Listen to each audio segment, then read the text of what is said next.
As Democrats gather for a second convention day in Chicago, we want to take a closer look at the Harris-Walz economic plan. Joining us right now to check out some of that is Carlos Gutierrez. He is former Commerce Secretary in the George W. Bush administration, who also served as CEO of Kellogg.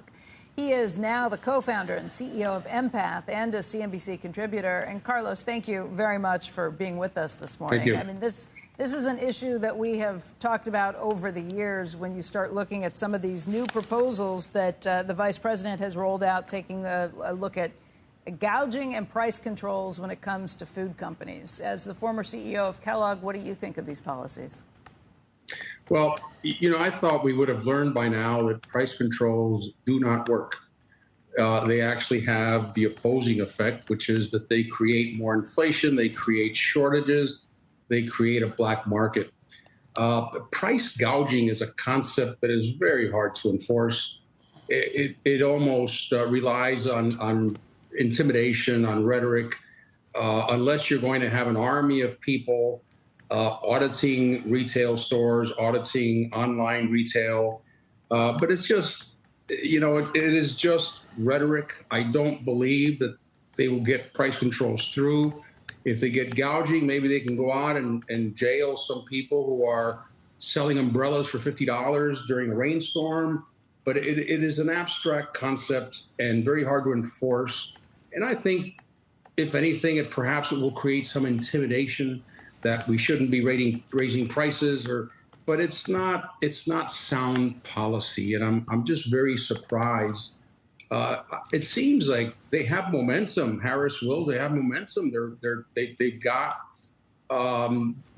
got polls on their side. They don't need this. They don't need to turn off people who perhaps were thinking about taking a second look at Harris. Now, I think a lot of people are just going to walk away. How many, I don't know. But conceptually, I can see that happening. You mean by going after populism instead of trying to be more middle of the road? What if you can't help yourself? What if you are what you are, Mr.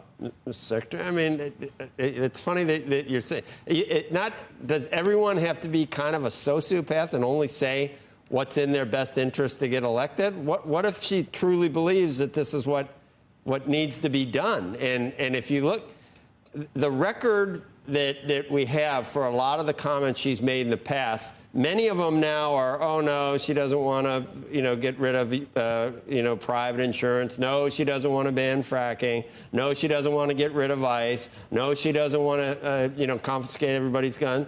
But all those things were said. You're ready to give her the benefit of the doubt on all these things?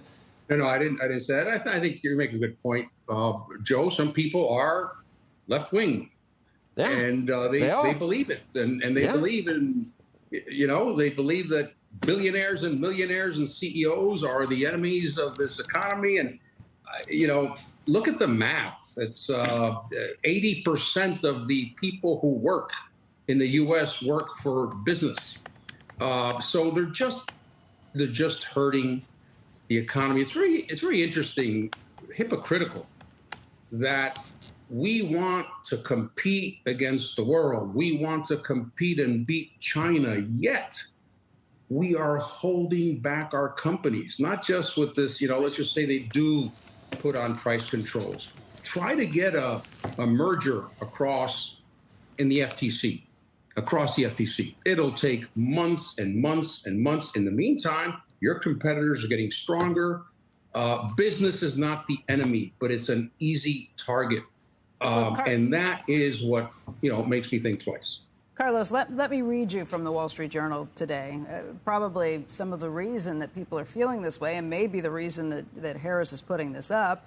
U.S. consumers now spend more of their income on food than they have in decades. Many food companies have posted their biggest profits in years and fielded complaints from consumer advocates over raising prices. And some retailers are even at this point pushing to curb further increases because they're worried about consumer backlashes on these issues. You understand why there is activity around these issues. What's the proper way to go about it if it's not price controls, if it's not anti-gouging messages? Well, I think it's let the market take its course. Let the market drive decisions, which is what we have done. It's what our system is. And if we're going to do something, let's make sure it's effective. Price controls don't work. They create more inflation. They create shortages. So why do them? The point that Joe made, yes, politics, there are people who have ideology left and right. But I do believe that politicians have the ability to move depending on the currents. And she could easily move to center left if she wanted, but she's not, because she thinks her base requires that. Maybe they think they're going to pick up some of the populism from Trump. But look, I think companies need to watch this very closely. And I'll say something that is not very popular, but if something like this is in the works and companies are really at risk of being under price controls, they should start taking anticipatory measures. Whether that is a price increase, cut cost, they're going to start changing the packages so that, they can sell less for more, whatever it is. But companies have to survive. If they don't survive, who gets hurt?